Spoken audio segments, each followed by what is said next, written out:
വളരെ ശാന്തമായി കർത്താവിൻ്റെ ഹൃദയത്തിൽ പ്രകാശിപ്പിച്ച ഒരു ദൈവവചന ഭാഗം നിങ്ങളുമായിട്ട് പങ്കുവയ്ക്കുവാനായിട്ട് ഞാൻ താല്പര്യപ്പെടുന്നു.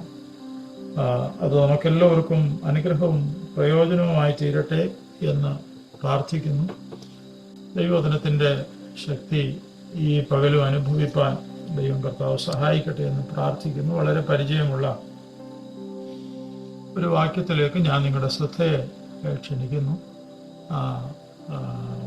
68 സങ്കീർത്തനം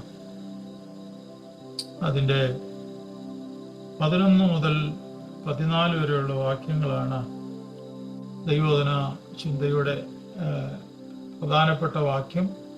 അവിടെ നിന്നുകൊണ്ടാണ് ഞാൻ നിങ്ങളോട് ദൈവവചനം പങ്കുവയ്ക്കുവാനായിട്ട് താല്പര്യപ്പെടുന്ന 68 സങ്കീർത്തനം, Psalm 68, വാക്യം 11 മുതൽ 14 വരെയുള്ള വാക്യങ്ങൾ ഞാൻ തന്നെ വായിക്കുന്നു. കർത്താവ് ആജ്ഞ കൊടുക്കുന്നു, സുവാർത്ത ദൂതികൾ വലിയൊരു ഗണമാകുന്നു. സൈന്യങ്ങളുടെ രാജാക്കന്മാർ ഓടുന്നു ഓടുന്നു, വീട്ടിൽ പാർക്കുന്നവൾ കവർച്ച പങ്കിടുന്നു. നിങ്ങൾ തൊഴുത്തുകളുടെ ഇടയിൽ കിടക്കുമ്പോൾ പ്രാവിന്റെ ചിറക് വെള്ളി കൊണ്ടും അതിന്റെ തൂവലുകൾ പൈമ്പന്നുകൊണ്ടും പൊതിഞ്ഞിരിക്കുന്നത് പോലെയാകുന്നു. സർവശക്തൻ അവിടെ രാജാക്കന്മാരെ ചിതറിച്ചപ്പോൾ സൽമോനിൽ ഹിമം പെയ്യുകയായിരുന്നു. ഈ ഒരു വാക്യത്തിൽ നിന്നുകൊണ്ട് നിങ്ങളോട് തുടർന്നുള്ള സമയങ്ങളിൽ ദൈവത്തിന്റെ വചനം പങ്കുവയ്ക്കുവാനായിട്ട് ഞാൻ താല്പര്യപ്പെടുന്നു. വളരെ പ്രാർത്ഥനയോടെ നിങ്ങളായിരിക്കുന്ന സ്ഥലങ്ങളിൽ ശ്രദ്ധയോടുകൂടെ ഇരിക്കുവാനായിട്ട് ഞാൻ ഒരിക്കൽ കൂടി നിങ്ങളോട് ഓർപ്പിക്കുന്നു. കർത്താവ് സഹായിക്കട്ടെ, കർത്താവ് നമ്മളോട് സംസാരിക്കട്ടെ. പ്രധാനമായി ഞാൻ 14 വാക്യത്തിൽ നിന്നുകൊണ്ടാണ് ദൈവവചനം പങ്കുവയ്ക്കുന്നത്. 14 വാക്യം ഇങ്ങനെ വായിക്കുന്നു: സർവശക്തൻ അവിടെ രാജാക്കന്മാരെ ചിതറിച്ചപ്പോൾ സൽമോനിൽ ഹിമം പെയ്യുകയായിരുന്നു. ദൈവത്തിന്റെ ജനത്തിന് ദൈവം ഒരു ജയം കൊടുക്കുന്നതാണ് ഈ വാക്യത്തിന്റെ പശ്ചാത്തലം. ഈ 4 വാക്യങ്ങളുടെ പശ്ചാത്തലം നമുക്ക് ന്യായാധിപന്മാരുടെ പുസ്തകം പഠിക്കുമ്പോൾ അതിൻ്റെ 4-5 അധ്യായങ്ങളാണ് ഈ വാക്യത്തിന്റെ 3-4 വാക്യങ്ങളുടെ പശ്ചാത്തലം. ന്യായാധിപന്മാരുടെ പുസ്തകം നാം ധ്യാനിക്കുമ്പോൾ കുറെ ആളുകൾ ഇസ്രായേൽ ജനത്തെ ന്യായപാലനം ചെയ്യുവാനായിട്ട് ദൈവം എഴുന്നേൽപ്പിച്ച് കാലാകാലങ്ങളിൽ അവരെ കൊണ്ട് തന്റെ ജനത്തെ ന്യായം നടത്തി അവരെ ലീഡ് ചെയ്യുവാനായിട്ട് ദൈവം തെരഞ്ഞെടുത്തു. എന്നാൽ ഗൗരവമായിട്ട് ന്യായാധിപന്മാരുടെ പുസ്തകം പഠിച്ചാൽ കുറച്ചുപേര് ന്യായപാലനം ചെയ്ത് മാറിപ്പോയത് മാത്രമല്ല, അസാധാരണമായ നിലയിൽ തന്റെ ജനത്തിന് ദൈവം വിടുതൽ കൊടുത്ത ഒരു പുസ്തകം കൂടിയാണ് ന്യായാധിപന്മാരുടെ പുസ്തകം. എന്ന് പറഞ്ഞാൽ ആരും പ്രതീക്ഷിക്കാത്ത വഴികളിലൂടെ തന്റെ ജനത്തെ ദൈവം രക്ഷിക്കുന്ന പല ഭാഗങ്ങൾ ഈ പുസ്തകത്തിനകത്ത് കാണാനായിട്ട് കഴിയും. ഒന്നും കൂടെ അത് ഗൗരവമായിട്ട് ധ്യാനിച്ചാൽ ഒരു വിലയുമില്ലെന്ന് തോന്നുന്ന ഏറ്റവും വില കുറഞ്ഞ വസ്തുക്കളെ കൊണ്ട് ദൈവജനത്തിന്റെ വിടുതൽ ദൈവം നടത്തുകയാണ്. ന്യായാധിപന്മാരുടെ പുസ്തകത്തിൽ നാം വായിക്കുന്ന സകല ജയവും സകല വിടുതലും ദൈവം ചെയ്യുന്നത്, അസാധാരണമായ നിലയിൽ ദൈവം ചെയ്യുന്നത് ഒരു വിലയും കൽപ്പിക്കാത്ത പല വസ്തുക്കളെ കൊണ്ടുമാണ്. പ്രധാനമായും 7 വസ്തുക്കളെ കൊണ്ട്, 7 ഒരു വിലയുമില്ലാത്ത വസ്തുക്കൾ കൊണ്ട് ദൈവം തന്റെ ജനത്തെ വിടുവിക്കുന്നത്, തന്റെ ജനത്തിന് ജയം കൊടുക്കുന്നത് നമുക്ക് കാണാൻ കഴിയും. എന്റെ സന്ദേശത്തിന്റെ ഭാഗമല്ലെങ്കിലും ഞാനൊരു മുഖവുര പോലെ ആ ഭാഗം ഒന്ന് പറഞ്ഞിട്ട് ഈ വാക്യത്തിലേക്ക് വരാം. ഒന്നാമത്, ഒരു മുടിങ്കോല് കൊണ്ട് ദൈവം തന്റെ ജനത്തെ രക്ഷിക്കുക എന്ന് പറഞ്ഞാൽ ജനത്തിന്റെ വിടുതലിന് ദൈവം ഉപയോഗിക്കുന്ന ഒന്നാമത്തെ വസ്തു ഒരു മുടിങ്കോല. 2, നമ്മൾ ഇന്ന് വായിച്ച ഈ വാക്യത്തിന്റെ പശ്ചാത്തലം ഉൾപ്പെടുന്ന 4-5 അധ്യായങ്ങൾ ഉൾപ്പെടുമ്പോൾ അവിടെ വലിയ ഒരു ശത്രുവിനെ, ശക്തനായ ഒരു ശത്രുവിനെ, നിസാരവനല്ല പ്രബലനായ ഒരു ശത്രുവിനെ നാളുകളായിട്ട് എന്ന് പറഞ്ഞാൽ ഏകദേശം 20 വർഷത്തോളം ദൈവജനത്തെ പീഡിപ്പിച്ച ഒരു ശക്തനെ ഒരു കൂടാരത്തിന്റെ കുറ്റി കൊണ്ട് ജയിച്ച് അവനെ തോൽപ്പിക്കുന്ന ഒരു ഭാഗം നമുക്ക് കാണാൻ കഴിയും. ഒരായുധവും കയ്യിലില്ലാതിരിക്കുമ്പോൾ ഒരു ജയത്തിന് ഒരു കൂടാരത്തിന്റെ കുറ്റിയെ ദൈവം ഉപയോഗിക്കുക. 3, ഒരു കാഹളം ഉപയോഗിച്ച് ജനത്തിന് വിടുതൽ ലഭിക്കുന്നു. 4, ഒരു കുടം, ഒരു മൺകുടം ദൈവജനത്തിന്റെ വിടുതലിന് മുഖാന്തരമായി തീർന്നു. തീർന്നില്ല, ഒരു പന്തം എന്ന് പറഞ്ഞാൽ വളരെ നിസ്സാരമായ ഒരു പന്തമാണ് ഇവിടെ അടുത്തതായിട്ട് ദൈവത്തിന്റെ ആയുധമായിട്ട് തിരഞ്ഞെടുക്കപ്പെടുന്നത്. പിന്നെ വായിക്കുന്നു, ഒരു തിരികല്ലുകൊണ്ട് ജനത്തിന് ജയം. അവസാനമായിട്ട് നമുക്ക് വായിപ്പാൻ കഴിയുന്നത് ഒരു കഴുതയുടെ പച്ച താടിയല്ലുകൊണ്ട് ഒരു വലിയ ജയം ദൈവം തന്റെ ജനത്തിന് കൊടുക്കുകയാണ്. 7 വസ്തുക്കളാണ്. 1, ഒരു മുടിങ്കോൽ. 2, ഒരു കൂടാരത്തിന്റെ കുറ്റി. 3, കാഹളം. 4, കുടം. 5, പന്തം. 6, തിരികല്ല്. 7, ഒരു കഴുതയുടെ പച്ച താടിയല്ല്. ഞാൻ ആ ഭാഗങ്ങള് വിശദീകരിക്കുന്നില്ലെങ്കിൽ ഒന്നാമത് ദൈവം ഉപയോഗിച്ചത് ഒരു മുടിങ്കോലാണ്. ഈ മുടിങ്കോൽ ഇവരുടെ കയ്യിൽ ദൈവം കൊടുത്തു, അല്ലെങ്കിൽ ഒരായുധമായിട്ട് ദൈവം ഇത് കൊടുത്തു. സ്തോത്രം. ഞാൻ ആ ഭാഗം മുമ്പോട്ട് വിശദീകരിക്കുന്നതിന് മുൻപേ ഒരു ചിന്ത പറയാം. അതാത് സമയങ്ങളിൽ നമ്മുടെ ജയത്തിനുള്ള ആയുധങ്ങൾ ദൈവം നമ്മുടെ പക്കൽ ഏൽപ്പിക്കും. ശത്രു നമ്മെ തോൽപ്പിക്കാൻ സമ്മതിക്കാതെ നമ്മെ ജയിപ്പിക്കുക എന്നുള്ളത് ദൈവത്തിന്റെ പദ്ധതിയാകയാൽ അതാത് സമയങ്ങളിൽ നമ്മുടെ ജയത്തിന് ആവശ്യമുള്ള ആയുധം ദൈവം നമ്മുടെ പക്കൽ ഏൽപ്പിക്കും. എന്നാൽ ഇതുകൊണ്ട് എന്ത് ചെയ്യാനാണ്? പലപ്പോഴും നമ്മൾ തോറ്റുപോയതിന്റെ കാരണം, നമ്മൾ പരാജയപ്പെട്ടു പോയതിന്റെ കാരണം, ദൈവം ഏൽപ്പിച്ചതിന്റെ, ദൈവം നമ്മുടെ കയ്യിൽ തന്നതിന്റെ വില നാം മനസ്സിലാക്കാതെ നാം അതിനെ വിലയില്ലാതാക്കി നിസാരമായി കണ്ടതുകൊണ്ട് പലയിടത്തും നമുക്ക് പരാജയം സംഭവിച്ചു. ദൈവത്തിന് സ്തോത്രം. എന്നാൽ ആ സമയത്തെ ജയത്തിന് വേണ്ടി ദൈവം നമ്മുടെ പക്കൽ ഏൽപ്പിച്ച ഒരു ആയുധമായിരുന്നു അത് എന്ന് നമുക്ക് മനസ്സിലാക്കാൻ കഴിയാതെ പോയതാണ് നമ്മുടെ പരാജയത്തിന്റെ ഒരു പ്രധാനപ്പെട്ട കാരണം. ദൈവത്തിന് സ്തോത്രം. അതുകൊണ്ട് ഇന്ന് രാവിലെ ഞാൻ ഈ ദൂത് നിങ്ങളുമായി പങ്കുവെക്കുമ്പോൾ ഞാൻ നിങ്ങളോട് പറയാം, നമ്മളെ തോൽപ്പിക്കാൻ ആഗ്രഹിക്കുന്ന ഒരു ദൈവമല്ല നമ്മുടെ ദൈവം, നമ്മെ ജയിപ്പിക്കുന്ന ഒരു ദൈവമാണ് നമ്മുടെ ദൈവം. പക്ഷെ ദൈവം നമ്മുടെ പക്കൽ തരുന്ന ആയുധം ചെറുതാകട്ടെ വലുതാകട്ടെ അത് നമ്മുടെ ജയത്തിന് വേണ്ടി ഉപയോഗിക്കുക എന്നുള്ളതാണ് നമ്മുടെ ഏറ്റവും പ്രധാനപ്പെട്ട കാര്യം. ദൈവത്തിന് സ്തോത്രം. അതിന്റെ മറ്റൊരു ചിന്ത കൂടെ ഞാൻ പറയാം. നമ്മുടെ കയ്യിൽ ദൈവം ഏൽപ്പിച്ചിട്ടുള്ള ആയുധങ്ങൾ മൂർച്ചയുള്ളതായിരിക്കണം. ദൈവത്തിന് സ്തോത്രം. ഒന്നുകൂടെ ഞാൻ പറയാം, ദൈവം ഏൽപ്പിച്ച ആയുധങ്ങളുടെ മൂർച്ച നഷ്ടപ്പെട്ടു പോകാതെ അത് മൂർച്ചയുള്ളതായി കരുതുവാൻ, സൂക്ഷിക്കുവാൻ നാം കടംപെട്ടവരാണ്.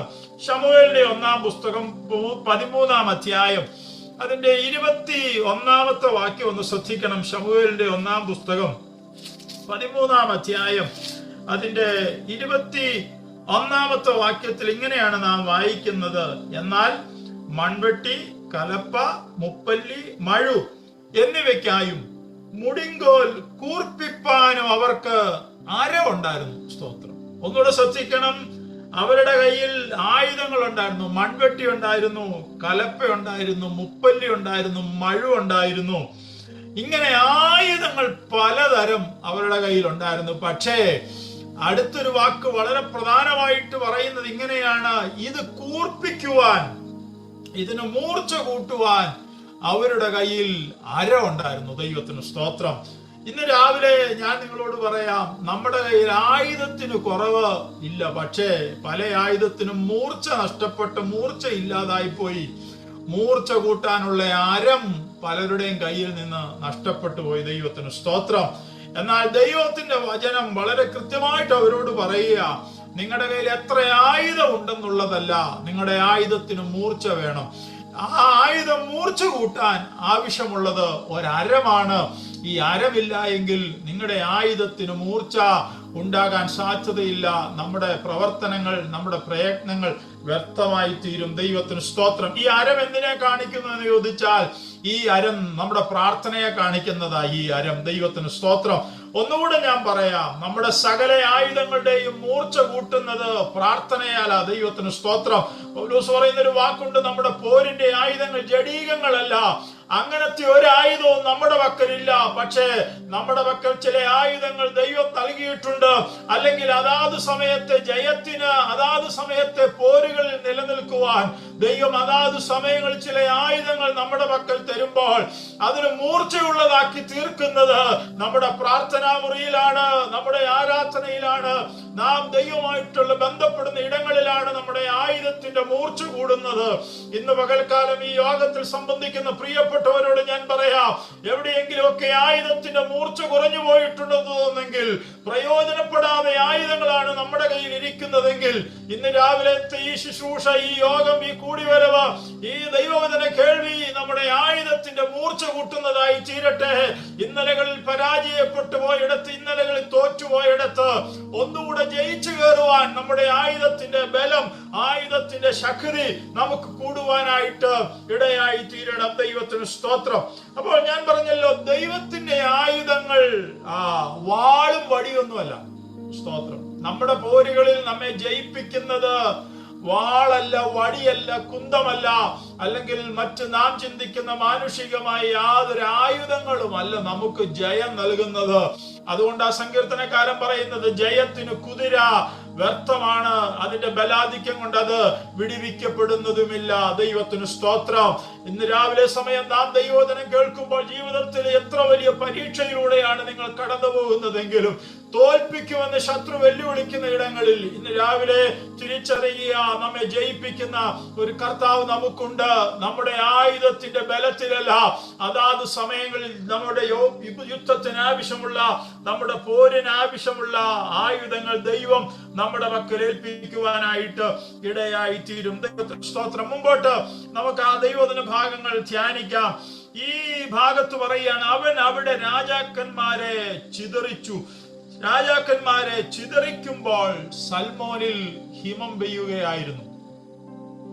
അപ്പൊ ചിതറിപ്പാൻ ദൈവം ഉപയോഗിച്ച അടുത്തൊരായുധമാണ് മഞ്ഞ് അഥവാ ഹിമം പെയ്യിപ്പിച്ച് ശത്രുവിനെ ദൈവം തോൽപ്പിക്കുന്നു, അല്ലെങ്കിൽ തന്റെ ജനത്തിന് ദൈവം ജയം കൊടുക്കുന്നു. എങ്ങനെയാണ് ഇത് സംഭവിക്കുന്നത് നമുക്ക് ആ ഭാഗത്ത് നിന്ന് വായിപ്പാനായിട്ട് ഇടയായി തീരണം. ഈ 9-ാം അധ്യായത്തിൽ, ന്യായാധിപന്മാരുടെ പുസ്തകം 9-ാം അധ്യായം 48-ാമത്തെ വാക്യത്തിൽ സൽമോൻ ഒരു മലനിരകളാണെന്ന് വായിപ്പാൻ കഴിയുന്നുണ്ട്. ദൈവത്തിന് സ്തോത്രം. ഇതിന്റെ മുകൾ ഭാഗമാണ് കർമ്മേൽ കൊടുമുടി. കർമ്മേൽ കൊടുമുടിയുടെ താഴ്ഭാഗത്ത് താഴ്വരയിൽ ഉള്ള സ്ഥലമാണ് ഈ സൽമോൻ മലകൾ എന്ന് പറയപ്പെടുന്നത്. ഈ സൽമോൻ മലകൾക്ക് താഴെയാണ് കീശോൻ തോട് ഉൾപ്പെട്ടു നിൽക്കുന്ന ഭാഗങ്ങൾ. ഒന്നുകൂടെ ഞാൻ പറയാം. ഒന്നാമത്തെ ഭാഗത്ത് സൽമോൻ,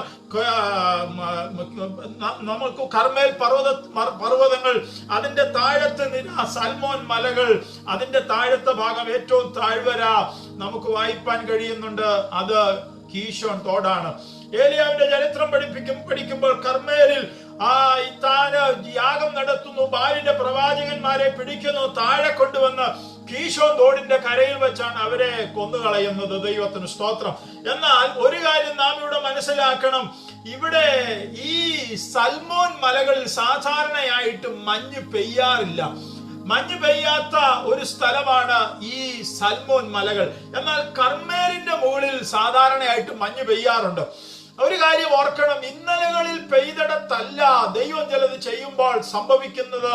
നാം പ്രതീക്ഷിക്കാത്ത ഇടങ്ങളിൽ ദൈവത്തിന് ചില പ്രവർത്തികൾ സംഭവിപ്പാനായിട്ട് ഇടയായി തീരും. എന്ന് പറഞ്ഞാൽ കർമ്മേലിൽ എന്തെങ്കിലുമൊക്കെ സംഭവിക്കാൻ സാധ്യതയുണ്ട്, പക്ഷേ സൽമോനിൽ ഒന്നും സംഭവിക്കാൻ സാധ്യതയില്ലെന്ന് പറയുമ്പോൾ, ഇന്ന് രാവിലെ സാധിക്കത്തില്ലെന്ന് വിചാരിക്കുന്ന ഇടങ്ങളിൽ, ഒന്നും സംഭവിപ്പാൻ ഇടയില്ലെന്ന് വിചാരിക്കുന്ന ഇടങ്ങളിൽ ദൈവം ചിലത് ചെയ്യുവാൻ ശക്തനായ ദൈവമാണെന്ന് നാം മറന്നു പോകരുത്. ദൈവത്തിന് സ്തോത്രം. അത് ദൈവത്തിന്റെ ഒരു പദ്ധതിയുടെ ഭാഗമാ. ഒന്നുകൂടെ ഞാൻ പറയാം, നാം വിചാരിക്കുന്നത് പോലെയോ നാം വിചാരിക്കുന്ന ഇടത്തോ അല്ല ദൈവത്തിന്റെ പ്രവർത്തികൾ സംഭവിക്കുന്നത്. നാം പ്രതീക്ഷിക്കാത്ത ഇടങ്ങളിൽ, നാം വിചാരിക്കാത്ത നിലകളിൽ ദൈവം ചിലത് ചെയ്യുവാനായി പ്രാപിപ്പാനായിട്ട് ഇടയായിത്തീരും. ദൈവത്തിന് സ്തോത്രം. അപ്പോ ഇവിടെ പറയുന്നു സൽമോൻ മലകളിൽ മഞ്ഞു പെയ്യുക.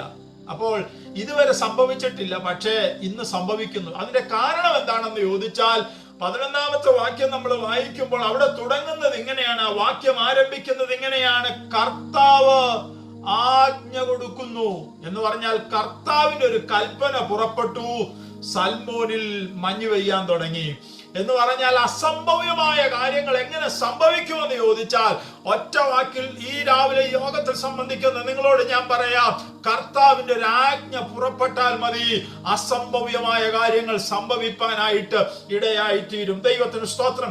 ഒന്നുകൂടെ ഞാൻ പറയാം, ശതാധിപൻ യേശുവിന്റെ അടുക്ക വന്നിട്ട് പറയുന്ന ഒരു വാക്കുണ്ട്. ശതാധിപൻ പറയുന്നത് ഇങ്ങനെയാണ്: നീ എന്റെ പുരയ്ക്കകത്ത് വരാൻ ഞാൻ യോഗ്യനല്ല, പക്ഷെ അടുത്ത് അവന്റെ വിശ്വാസം താൻ പറയുകയാണ്, നീ ഇവിടെ നിന്നൊരു വാക്ക് കൽപ്പിച്ചാൽ മതി, എന്റെ വീട്ടിൽ ബാല്യക്കാരന് സൗഖ്യമുണ്ടാകും. എന്ന് പറഞ്ഞാൽ ഇവിടുന്ന് നീ പറയുന്ന ഒരു വാക്കിന് എന്റെ വീട്ടിൽ ചിലത് ചെയ്യാനുള്ള ശക്തിയുണ്ടെന്നുള്ള വിശ്വാസം ആ ശതാധിപന്റെ ഹൃദയത്തിൽ ഉണ്ടായിരുന്നത് കൊണ്ട് അവനോട് പറയുക, നീ എന്റെ വീട്ടിൽ വരുവൊന്നും വേണ്ട, ഇത്രയും ദൂരം യാത്ര ചെയ്ത് അവിടെ വരേണ്ട ഒരാവശ്യവും ഇല്ല, ഇവിടുന്ന് പറയുന്ന വാക്കിന് ശക്തിയുണ്ട്, അതിന് പവറുണ്ട്, അതിന് വിടുവിപ്പാൻ കഴിയുമെന്ന് അവന് നല്ല ബോധ്യം ഉണ്ടായിരുന്നത് കൊണ്ട് അവൻ പറയുക, നീ ഒരു വാക്ക് കൽപ്പിച്ചാൽ മതി.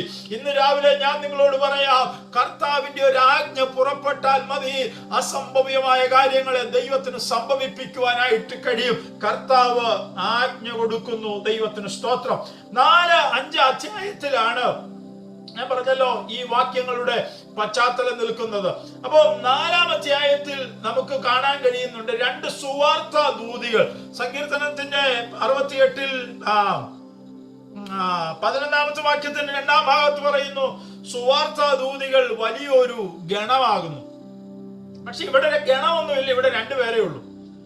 അത് വേറെ ആരുമല്ല, ഒന്ന് ലെപ്പിദോത്തിന്റെ ഭാര്യ ദെബോര എന്ന സ്ത്രീയും മോശയുടെ അളിയന്റെ കൊച്ചുമകൾ യായേൽ എന്ന് പറയുന്ന സ്ത്രീയും. ഈ 2 പേരേ ഉള്ളൂ. ഈ 2 പേർക്കും 2 വ്യത്യസ്തങ്ങളാകുന്ന സമയങ്ങളിൽ ദൈവത്തിന്റെ ആജ്ഞ ലഭിക്കുകയാണ്. ദെബോരയ്ക്ക് ദൈവത്തിന്റെ അരുളപ്പാട് ലഭിക്കുന്നു, യായേലിന് ദൈവത്തിന്റെ അരുളപ്പാട് ലഭിക്കുന്നു. ഇവര് 2 പേരും വ്യത്യസ്ത സ്ഥലങ്ങളിൽ ഇരിക്കുമ്പോഴും ദൈവത്തിന്റെ ഒരു അരുളപ്പാട്, ദൈവത്തിന്റെ ഒരു ആലോചന ഇവർക്ക് ലഭിക്കുന്നു. ഇവര് ദൈവത്തിന്റെ ആലോചന കേട്ടത്, ദൈവത്തിന്റെ അരുളപ്പാട് കേട്ടത് ഇവർ അതുപോലെ തന്നെ ഏറ്റെടുക്കുകയാ. സ്തോത്രം. ഇവര് 2 പേരും ഒരുമിച്ച് കൂടി ഇവരുടെ കൂടാരത്തിൽ പ്രാർത്ഥന ആരംഭിച്ചു. ഒന്നുകൂടെ ഞാൻ പറയാം, കൂടെ ആരുമില്ല, വലിയ ശത്രുവിന്റെ എതിരെ നിൽക്കാൻ പോകുകയാണ്. കഴിഞ്ഞ 20 വർഷമായിട്ട് ഈ ദൈവത്തിനെ വിട്ടുപോയ ജനത്തെ ദൈവം യാബീന്റെ കയ്യിൽ ഏൽപ്പിച്ചു എന്ന് നമുക്ക് വായിപ്പാൻ കഴിയുന്നുണ്ട്. കനാന്യ രാജാവായ യാബീന്റെ മക്കൾ ദൈവജനത്തെ ദൈവം ഏൽപ്പിച്ചു. ഈ യാബീൻ എന്ത് ചെയ്തെന്ന് ചോദിച്ചാൽ അവന്റെ സേനാനായകനായ സീസരയുടെ കയ്യിൽ ഈ ജനത്തെ അവൻ ഏൽപ്പിച്ചു കൊടുത്തു. കഴിഞ്ഞ 20 വർഷമായിട്ട് ഈ സീസര ഈ ജനത്തെ വല്ലാതെ ഞെരുക്കി പീഡിപ്പിക്കുക. ചരിത്രം പറയുന്നു, നിങ്ങൾ വായിച്ചു നോക്കണം, അവന് 900 ഇരുമ്പ് രഥങ്ങൾ ഉണ്ടായിരുന്നു. ഈ ഇരുമ്പ് രഥങ്ങളുടെ ഒരു വശത്ത് കുതിരയെ കെട്ടും, മറുവശത്ത് ഒരു കുതിരയ്ക്ക് പകരം ആരോഗ്യമുള്ള ശക്തന്മാരായ യൗവനക്കാരെ, ഈ ഇസ്രായേൽ ജനത്തിലെ ചെറുപ്പക്കാരെ ഇവന്റെ കുതിരയോടുകൂടെ ചേർത്താണ് ഇവന്റെ രഥങ്ങൾ വലിക്കുന്നത്. കുതിരയോടൊപ്പം ഓടുവാൻ കഴിയാതെ ഈ ചെറുപ്പക്കാര് ക്ഷീണിച്ച് തളർന്നു വീണ ഈ രഥത്തിന് ചക്രം ഇവരുടെ മുകളിലൂടെ കയറി ഈ പല യൗവനക്കാരും പ്രായം കുറഞ്ഞവരും ആരോഗ്യമുള്ളവരും ഇസ്രായേൽ ജനത്തിന് നഷ്ടമായി വലിയ നഷ്ടത്തിലൂടെ കടന്നു പോകുക. ദൈവത്തിന് സ്തോത്രം. എന്ന് പറഞ്ഞാൽ ഇവൻ ലക്ഷ്യമിട്ടത് മുഴുവൻ ഇവരുടെ തലമുറകളെയാണെങ്കിൽ അതിന്റെ മേലൊരു ജയം ലഭിക്കണം. ദൈവത്തിന് സ്തോത്ര. അവിടെ നമ്മൾ വായിച്ച വാക്യത്തിൽ ഒരു പ്രധാനപ്പെട്ട ഭാഗവാക്കുണ്ട്, അവൻ രാജാക്കന്മാരെ ചിതറിച്ചു. ദൈവത്തിന് സ്തോത്രം. രാജാക്കന്മാർ ആരാണെന്ന് ചോദിച്ച ഒറ്റ വാക്കിൽ പറയാ, വാഴുന്ന ശക്തികളാണ് രാജാക്കന്മാർ. സകലത്തെയും അടക്കി വാഴുന്ന വാഴ്ചകളെയാണ് രാജാക്കന്മാർ എന്ന വാക്കുകൊണ്ട് ഉദ്ദേശിക്കുന്നതെങ്കിൽ ഇന്ന് രാവിലെ വചനം ഞാൻ നിങ്ങളോട് പറയുമ്പോൾ പറയട്ടെ, നിങ്ങളെ വാഴുന്ന ചില ശക്തികൾ അത് രാജാക്കന്മാരല്ല, അത് ദേശത്തിലെ പ്രഭുക്കന്മാരല്ല, മറ്റാരെങ്കിലും മാനുഷികമായ ശക്തികളല്ല. അപ്പുറമായിട്ട് നിങ്ങളുടെ മേൽ വാഴുന്ന ചില രോഗങ്ങൾ, നിങ്ങളുടെ മേൽ വാഴുന്ന ചില ഇരുട്ടിന്റെ വ്യാപാരങ്ങൾ, നിങ്ങളുടെ മേൽ ആധിപത്യം പുലർത്തുന്ന ശത്രുവിന്റെ വലിയ വലിയ പദ്ധതികൾ, ആഭിചാരത്തിന്റെ മന്ത്രവാദത്തിന്റെ ഇരുട്ടിന്റെ ശക്തികൾ നിങ്ങളുടെ മേൽ വാഴ്ച നടത്തുമ്പോൾ ഇന്ന് പകൽക്കാലം ഞാൻ പറയട്ടെ, അതിനെ ചിതറിക്കുന്ന ഒരു ദൈവശക്തിയുടെ വ്യാപാരം ഈ ഓൺലൈൻ മീറ്റിംഗിലാണ് നാം സംബന്ധിക്കുന്നതെങ്കിലും നാം ഇരിക്കുന്ന മുറികൾക്കകത്ത് അനുഭവിപ്പാൻ കഴിയുന്ന ദൈവമക്കൾക്കായി ഞാൻ കർത്താവിന് സ്തോത്രം ചെയ്യുന്നു. ചിലതിനെ ഇന്ന് പകൽ ദൈവാത്മാവ് ചിതറിക്കുന്ന പകല, ചില വാണുകൊണ്ടിരിക്കുന്ന ആളുകളായിട്ട് കർത്തൃത്വം മുഴുവൻ അതിന്റെ മേല. നമുക്കൊരു സ്വാതന്ത്ര്യവുമില്ലാതെ, നമുക്കൊരു അവകാശവുമില്ലാതെ നമ്മുടെ സ്വാതന്ത്ര്യത്തിന് മേൽ, നമ്മുടെ അവകാശങ്ങളുടെ മേൽ ആധിപത്യം പുലർത്തുന്ന ചില വാഴ്ചകളുടെ മേൽ ഇന്ന് പകൽ ദൈവജനത്തിന് വിടുതലുണ്ട്. എങ്ങനെ സംഭവിക്കുമെന്ന് ചോദിച്ചാൽ നാം പോലും പ്രതീക്ഷിക്കാത്ത ചില ആയുധങ്ങളെ ദൈവത്തിന് ഉപയോഗിപ്പാൻ പദ്ധതിയുണ്ട്. അത് ദൈവത്തിന്റെ പക്കൽ നിന്ന് ഇന്ന് പകൽക്കാലം പ്രാപിപ്പാനായിട്ടും ആ ഒരു വിടുതൽ അനുഭവിപ്പാനായിട്ടും നമുക്ക് ഇടയായി തീരണം. അങ്ങനെ ഇവർക്ക് രണ്ടുപേർക്കും നിയോഗം കിട്ടി. ഇവര് രണ്ടുപേരും കൂടാരത്തിൽ പ്രാർത്ഥിക്കാൻ തുടങ്ങി. കുറച്ചു ദിവസം കഴിഞ്ഞപ്പോൾ കൂടാരത്തിൽ ഇരിക്കാൻ പറ്റാതെയായി. ഇവരുടെ പ്രാർത്ഥന കൂടാരത്തിന് വെളിയിലേക്കായി. എന്ന് പറഞ്ഞാൽ ഇവര് രണ്ടുപേരായിട്ടാ തുടങ്ങിയതെങ്കിലും ഇവിടെ സങ്കീർത്തനക്കാരൻ ന്യായാധിപന്മാരുടെ പുസ്തകത്തിൽ അതിനെക്കുറിച്ച് വിവരിക്കുന്നില്ലെങ്കിലും ഈ സങ്കീർത്തനത്തിൽ പറയുന്നുണ്ട്, സുവാർത്ത ദൂതികൾ ഇപ്പോൾ വലിയ ഗണമായിട്ട് മാറി. രണ്ടുപേരെ പ്രാർത്ഥിക്കാൻ ഇരുന്നപ്പോൾ ഉണ്ടായിരുന്നുള്ളൂ, പക്ഷെ ദൈവം ഇതിനെ ഒരു ഗണമാക്കി മാറ്റി. കുറെ പേരെ കൂടെ ഇവരുടെ കൂട്ടത്തിൽ ചേർത്തു. ദൈവത്തിന് സ്തോത്രം. ഒന്നുകൂടെ ഞാൻ നിങ്ങളോട് പറയാം, ഒരാളെ ഉള്ളൂ, രണ്ടുപേരെ ഉള്ളെന്ന് ഓർത്ത് പേടിക്കണ്ട. കൂട്ടിച്ചേർക്കേണ്ടതിനെയൊക്കെ ദൈവം കൂട്ടിച്ചേർത്ത് ഇതിനെ വലിയൊരു സൈന്യമാക്കി മാറ്റാൻ, ഒരു സംഘമാക്കി മാറ്റാൻ നമ്മുടെ ദൈവത്തിന് പദ്ധതി ഉള്ളത് കൊണ്ട് ഭാരപ്പെട്ടു പോകണ്ട. ദൈവിക പദ്ധതികൾക്കായിട്ട് നമുക്ക് ഒരുമിച്ച് കാത്തിരിപ്പാനായിട്ട് ഇടയായി തീരണം. അങ്ങനെ ഇവര് ഒരു സംഘമായി. ഇപ്പൊ വീടിനകത്ത് സ്ഥലമില്ലാതെ ദെബോര ഇപ്പോൾ കൂടിവരവും ഒക്കെ കൂടാരത്തിന് പുറത്തേക്കാക്കി. ദെബോരയെ നാം ഇപ്പോൾ കാണുന്നത്, നിങ്ങൾ 4-5 അധ്യായങ്ങൾ ഇന്ന് സമയം പോലെ ഈ യോഗത്തിന് ശേഷം വായിച്ചു നോക്കണം. ഈ പറയുന്ന ഭാഗമൊക്കെ അവിടെ എഴുതിയിട്ടുണ്ട്. ഇപ്പോൾ ദെബോരയെ നമ്മൾ കാണുന്നത് ഈന്തപ്പനയുടെ ചുവട്ടില. അവിടെയാണ് അവരുടെ ആളുകൾ മുഴുവൻ വന്ന് ന്യായപാലനം ചെയ്യുന്നത്. എന്നാൽ ഈ യായേലിനെ ശ്രദ്ധിക്കണം. യായേൽ ഇപ്പോഴും എവിടെയാണെന്നറിയാവോ? കൂടാരത്തിനകത്താ. അവള് പുറത്തിറങ്ങിയിട്ടില്ല. അവൾക്കും നിയോഗമുണ്ട്. അവളും കൂടാരത്തിനകത്ത് പ്രാർത്ഥിച്ചുകൊണ്ടിരിക്കുക, ദൈവമായുള്ള ബന്ധത്തിലിരിക്കുക. അടുത്തൊരാജ്ഞ ഇവർക്ക് ലഭിക്കുകയാണ്. ഈ പ്രാർത്ഥിക്കുകയും ദൈവഹിതത്തിനായിട്ട് കാത്തിരിക്കുകയും ചെയ്യുന്ന ഇവരോട് ദൈവത്തിന്റെ അടുത്തൊരു ദൂത് പറയുന്നു, സീസരയെ ഞാൻ നിന്റെ കയ്യിൽ ഏൽപ്പിക്കാൻ പോകുകയാ. സ്തോത്രം. 900 ഇരുമ്പ് രഥമുള്ള ശക്തനായ, ഇത്രയും പ്രബലനായ ഒരു ശത്രു മുമ്പിൽ നിൽക്കുമ്പോൾ, കഴിഞ്ഞ 20 വർഷമായിട്ട് ആർക്കും ജയിക്കാൻ കഴിയാതിരിക്കുമ്പോൾ, കൂടാരത്തിൽ പ്രാർത്ഥിച്ചു തുടങ്ങിയ, കൂടാരത്തിൽ ദൈവശബ്ദം കേട്ട് ഇറങ്ങി പുറപ്പെട്ട, കൂട്ടാരത്തിൽ കർത്താവിന്റെ ആജ്ഞയ്ക്ക് വേണ്ടി നിന്നുകൊടുത്ത സഹോദരിമാരോട് ദൈവം പറയുക, സീസരയെ ഞാൻ നിന്റെ പക്കൽ ഏൽപ്പിക്കുക. അവളോട് പറഞ്ഞു, സെബുലൂനിൽ നിന്ന് നഫ്താലിയിൽ നിന്നും 10,000 പേരെ നീ കൂട്ടിക്കൊണ്ട് കീശോൻ തോടിന്റെ കരയിൽ ചെല്ലണം. അവിടെ വെച്ച് ചിലത് സംഭവിക്കും.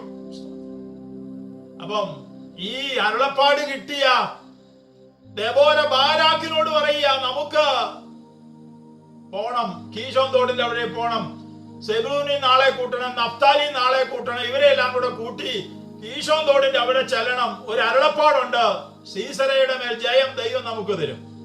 ഈ ദൂത് കേട്ടപ്പോൾ, ഇത് കേട്ടപ്പോൾ ബാരാക്കിന് അത്ര വിശ്വാസം വന്നില്ല. ബാരാക്ക് പറഞ്ഞു, ഞാൻ പോകത്തില്ല, ഞാൻ വരുന്നില്ല.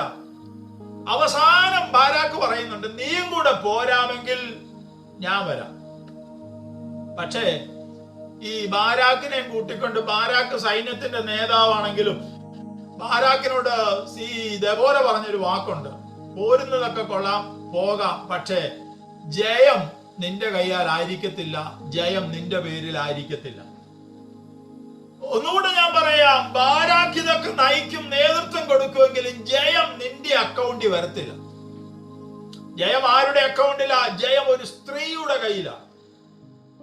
എന്താണേലും സമ്മതിച്ച് സെബുലൂനിൽ നിന്നും നഫ്താലിയിൽ നിന്നും 10,000 പേരെ കൂട്ടിക്കൊണ്ട് ഈ ദെബോരയും ബാരാക്കൂടെ ദൈവം പറഞ്ഞതുപോലെ കീശോൻ തോടിന്റെ ആ താഴ്വരയിൽ ഒരു വശത്ത് ഒരുമിച്ച് കൂടി.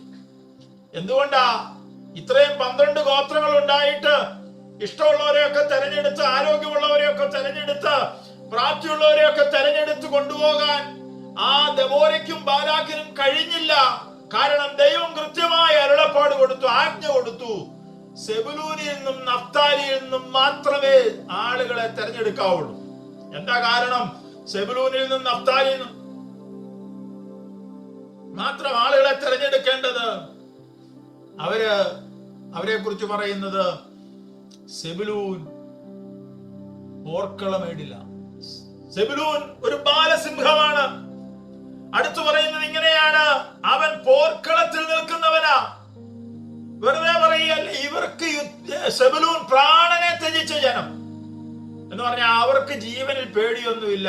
ശത്രു എന്ന് പറയുമ്പോൾ തിരിച്ചോടുന്നവരല്ല സെബുലൂൻ. നഫ്താലിയോ അവർക്ക് ഈ പോർക്കളമേട്ടിൽ വലിയ പ്രാക്ടീസ് ഉള്ളവരാ, എക്സ്പീരിയൻസ് ഉള്ളവരാ. അതുകൊണ്ട് നിനക്ക് ഇഷ്ടമുള്ളവരെ വിളിച്ചോണ്ടല്ല പോകേണ്ടത്. നീ പോകേണ്ടത് ദൈവത്തിന്റെ നിയോഗം വാഗ്ദത്തം ഉള്ളവനെ വിളിച്ചോണ്ട് വേണം പോകാൻ. ഞാൻ ആ ഭാഗം വിശദീകരിക്കാതെ അടുത്ത ഭാഗത്തേക്ക് കടക്കട്ടെ. ഇവരെ കൂട്ടി ഈ ബാരാക്കും ദെബോരയും കീശോൻ തോടിന്റെ ഒരു വശത്ത് വാളില്ല, വടിയില്ല, കുന്തമില്ല, പറയപ്പെടുന്ന യാതൊരു ആയുധങ്ങളുമില്ല. ഈ 10,000 പേരും ഈ ബാരാക്കും ദെബോരയും മാത്രം. എന്നാൽ ബാരാക്കും കൂട്ടരും കീശോൻ തോടിന്റെ അരികെ കൂടിയിരിക്കുന്ന സീസരയ്ക്ക് അറിവ് കിട്ടിയപ്പോൾ, ഞാൻ പറഞ്ഞല്ലോ, ശക്തമായ 900 ഇരുമ്പ് രഥങ്ങളുമായിട്ട് ഈ സീസരയും സൈന്യവും കീശോൻ തോടിന്റെ മറുവശത്തും എത്തി. ഒരു വശത്ത് ബാരാക്കും അവന്റെ ആളുകളും, മറുവശത്ത് ശക്തനായ പ്രതിയോഗിയും അവന്റെ ഇരുമ്പ് രഥങ്ങളും വില്ലുകളും പടക്കോപ്പുകളും സകലതുമായിട്ട് മറുവശത്ത് അവരും പടയൊരുങ്ങി. ഇവിടെയാണ് നമ്മൾ വായിച്ച വാക്യത്തിന്റെ പ്രസക്തമായ ഭാഗം സംഭവിക്കുന്നത്. ഇവിടെ നമ്മൾ വായിച്ചല്ലോ, അവൻ അവിടെ രാജാക്കന്മാരെ ചിതറിക്കുമ്പോൾ സൽമോനിൽ ഹിമം പെയ്യുകയായിരുന്നു. കീശോൻ തോടിന്റെ മുകളിൽ സൽമോൻ മലകളിൽ കർത്താവിന്റെ ഒരു ആജ്ഞ പുറപ്പെട്ടപ്പോൾ അവിടെ മഞ്ഞ് പെയ്യാൻ തുടങ്ങി. 5-ാം അധ്യായം അതിന്റെ 4-ാമത്തെ വാക്യത്തിൽ നാം വായിക്കുന്നത് ഇങ്ങനെയാണ്. 5-ാം അധ്യായം 4-ാമത്തെ വാക്യം, യഹോവേ നീ സീയിൽ നിന്ന് പുറപ്പെടുകയിൽ ഏദോമി ദേശത്തൂടെ നടുകൊള്ളുകയിൽ ഭൂമി കുലുങ്ങി, ആകാശം പൊഴിഞ്ഞു, മേഘങ്ങൾ വെള്ളം ചൊരിഞ്ഞു. ശ്രദ്ധിക്കണം പ്രിയമുള്ളവരെ, കർത്താവ് ഇപ്പൊ ആരോട് കൽപ്പിച്ചു? അവൻ മേഘങ്ങളോട് കൽപ്പിച്ചു. സൽമോൻ പർവ്വതത്തിൽ മഞ്ഞ് പെയ്യാൻ തുടങ്ങി. സൽമോൻ പർവ്വതത്തിൽ പെയ്ത മഞ്ഞ് ഉരുകി വെള്ളമായി കീശോൻ തോടിലോട്ട് ഒഴുകാൻ തുടങ്ങി. 5-ാം അധ്യായം 21-ാമത്തെ വാക്യത്തിൽ നാം വായിക്കുന്നത് ഇങ്ങനെയാണ്, വെള്ളം തള്ളിക്കയറാൻ തുടങ്ങി. എന്നെ ഏറ്റവും അത്ഭുതപ്പെടുത്തിയ ഒരു കാര്യം, ഒരു നദി, കേരളത്തിലൊക്കെ എല്ലാ നദികളും ഇപ്പൊ ഇരുകര മുറ്റി നിറഞ്ഞൊഴുകിക്കൊണ്ടിരിക്കുക. വലിയ വെള്ളപ്പൊക്കത്തിന്റെ പ്രതിസന്ധി. നിങ്ങൾ ശ്രദ്ധിച്ചു നോക്കണം, ഏതെങ്കിലും ഒരു നദി ഒരു സൈഡിൽ മാത്രം വെള്ളം പൊങ്ങിയതായിട്ട് കാണുന്നുണ്ടോ? നദിയിൽ വെള്ളം പൊങ്ങിയാൽ ഇതിന്റെ ഇരുകരകളും നിറഞ്ഞു കവിയും. കൊയ്ത്തുകാലത്ത് യോർദാന്റെ തീരത്തെ കുറിച്ച് നാം വായിക്കുന്നത് ഇങ്ങനെയാണ്, കൊയ്ത്തുകാലത്ത് യോർദാന്റെ തീരമെല്ലാം കര കവിഞ്ഞൊഴുകും. എന്നാൽ ഇവിടെ ശ്രദ്ധിക്കണം പ്രിയമുള്ളവരെ, വെള്ളം നിറഞ്ഞെന്നുള്ളത് ശരിയാണ്, ശക്തമായ ഒഴുക്ക് വന്നെന്നുള്ളത് ശരിയാണ്. പക്ഷേ ഈ വെള്ളം തള്ളിക്കയറുന്നത് എങ്ങോട്ടാണെന്ന് ചോദിച്ചാൽ, ഒരു വശത്ത് നിൽക്കുന്ന സീസരയും അവന്റെ സൈന്യവും നിൽക്കുന്നിടത്തേക്ക് മാത്രം ഈ വെള്ളം തള്ളിക്കയറി. അടുത്ത വാക്യം അവരെ തള്ളിക്കൊണ്ടുപോയി എന്ന വാക്യം. 21-ാമത്തെ വാക്യത്തിൽ നാം വായിക്കുന്നു, കീശോൻ തോട്, പുരാതന നദിയാം കീശോൻ തോട് തള്ളി അവരെ ഒഴുക്കിക്കൊണ്ടുപോയി. അടുത്ത വാക്യം, എൻ മനമേ നീ ബലത്തോടെ നടകൊള്ളുക എന്ന് പറഞ്ഞാൽ, ഇവർക്ക് നടക്കാൻ ഒരു പ്രയാസവും ഇല്ലാത്ത നിലയിൽ അവരെ ഉറച്ചു നിൽക്കുമാറാക്കി മറുവശത്ത് അവരെ തള്ളി ഒഴുക്കിക്കൊണ്ടുപോകുന്ന ഒരു ദൈവപ്രവൃത്തി. എന്താ കാര്യം? ഒറ്റ വാക്കേ ഉള്ളൂ, കർത്താവ് ചിലതിനോട് കൽപ്പിക്കുന്നു. Praise the Lord. നാം വായിക്കുന്നു, ഒരു വശത്ത് വെള്ളം കവിഞ്ഞൊഴുകുമ്പോൾ മറുവശത്ത് നിൽക്കുന്ന ദൈവത്തിന്റെ ജനം സുരക്ഷിതമായിട്ട് നിൽക്കുന്നു. സങ്കീർത്തനക്കാരൻ പറയുന്നു, പെരുവെള്ളം കവിഞ്ഞു വരുമ്പോൾ അത് അവന്റെ അടുക്കലോളം എത്തുകയില്ല. എന്താ അതിന്റെ കാരണം? അടുത്ത വാക്യം സങ്കീർത്തനത്തിൽ നാം വായിക്കുന്നത് ഇങ്ങനെയാണ്, പെരുവെള്ളത്തിന്റെ മീതെ യഹോവയുടെ ശബ്ദം പെരുവെള്ളത്തിന്റെ മീതെ മുഴങ്ങുന്നു. ദൈവത്തിന്റെ ആജ്ഞ പെരുവെള്ളത്തോട് മുഴങ്ങുന്നു. ഒരു വശത്തോട് തള്ളിക്കയറാൻ പറയുമ്പോൾ മറുവശത്ത് നിൽക്കുന്നവന് സുരക്ഷിതത്വം ദൈവം ഒരുക്കി തന്റെ ജനത്തിന് ജയം കൊടുക്കുകയാണ്. ഇന്ന് പകൽ ഞാൻ പറഞ്ഞ എന്റെ വാക്കുകൾക്ക് ഇവിടെ വിരാമം കുറിക്കട്ടെ. ജയത്തിന് കുതിര വ്യർത്ഥമാകട്ടോ. നമ്മുടെ ജയത്തിന് നാം വിചാരിക്കുന്ന യാതൊരു വസ്തുക്കളുടെയും ആവശ്യമില്ല. നമ്മളെ ജയിപ്പിക്കുക എന്നുള്ള ദൈവത്തിന്റെ പദ്ധതിയാണെങ്കിൽ ദൈവം ഇന്ന് പകൽ ചിലതിനോട് കൽപ്പിക്കുകയാണ്. ഇവിടെ ആകാശത്തോട് കൽപ്പിച്ചവൻ, മേഘങ്ങളോട് കൽപ്പിച്ചവൻ, മഞ്ഞിനോട് കൽപ്പിച്ചവൻ, ഹല്ലേലൂയ, ഇന്ന് പകൽ ചിലതിനോട് കൽപ്പിക്കുകയാ. എന്തിനു വേണ്ടിയിട്ട്? നമ്മുടെ ജയത്തിന് വേണ്ടിയിട്ട്. നമ്മെ ജയിപ്പിക്കുന്ന ഒരു കർത്താവ്. ഈ ഒരു ചിന്ത മാത്രം നമ്മുടെ മനസ്സിലിടുക. കർത്താവ് ആജ്ഞ കൊടുക്കുന്നു. ആരോടൊക്കെ ആജ്ഞ കൊടുക്കുന്നതെന്ന് നമുക്കറിയത്തില്ല. ഏലിയാവിനോട് ദൈവം കൽപ്പിക്കുന്നതിന് മുൻപ് കെരീത്തിൽ പോയി ഒളിച്ചിരിക്കുവാൻ ഏലിയാവിനോട് പറയുന്നതിന് മുമ്പ് തന്നെ കാക്കയോട് കൽപ്പിച്ചു. ഏലിയാവിനോട് പറയുന്നത് ഇങ്ങനെയാണ്: നിന്നെ കെരീത്തിൽ പുലർത്തേണ്ടതിന് ഞാൻ ഒരു കാക്കയോട് കൽപ്പിച്ചിട്ടുണ്ടെന്നാണ്. എന്ന് പറഞ്ഞാൽ അതിനോട് കൽപ്പിച്ചിട്ടാണ് നിയോഗം ഏലിയാവിനെ ദൈവം ഫലമേൽപ്പിക്കുന്നത്. അങ്ങനെയെങ്കിൽ ഇന്ന് രാവിലെ ഒറ്റ വാക്കിൽ ഞാൻ പറയും, എത്ര വലിയ പ്രതിസന്ധിക്ക് അകത്താണ് നാം നിൽക്കുന്നതെങ്കിലും, ഒരു സാധ്യതയും കാണുന്നില്ലെങ്കിലും ഇന്ന് പകൽ ചിലതിനോട് ദൈവം കൽപ്പിക്കും. ഒരു വിലയുമില്ലെന്ന് നാം കരുതുന്ന ചിലതിനെ കൊണ്ട് നമ്മെ ജയിപ്പിക്കാൻ നമ്മുടെ ദൈവം ശക്തനായ ദൈവമാണ്. ആ ദൈവകരങ്ങളിൽ നമുക്ക് ഒരു പ്രാവശ്യം കൂടെ നമ്മെ സമർപ്പിക്കാം. കേൾക്കപ്പെട്ട ദൈവത്തിന്റെ വചനം നമുക്ക് അനുഗ്രഹമായി തീരട്ടെ, ആശ്വാസമായി തീരട്ടെ.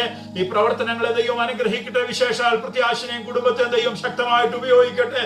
അനേകർക്ക് ആശ്വാസമായി, ദൈവരാജ്യത്തിന്റെ വ്യാപ്തിക്കായി ദൈവം നിങ്ങളെ പ്രയോജനപ്പെടുത്തട്ടെ. ഈ യോഗത്തിൽ സംബന്ധിച്ച എല്ലാ പ്രിയപ്പെട്ടവരോടും ഒരിക്കൽ കൂടി നന്ദി അറിയിച്ചുകൊണ്ട് കർത്താവ് നമ്മളെല്ലാവരെയും അനുഗ്രഹിക്കട്ടെ, സഹായിക്കട്ടെ എന്ന് പ്രാർത്ഥിച്ചുകൊണ്ട് ഞാൻ എന്റെ വാക്കുകൾക്ക് വിരാമം കുറിക്കുന്നു. ദൈവം നമ്മെ അനുഗ്രഹിക്കുമാറാകട്ടെ.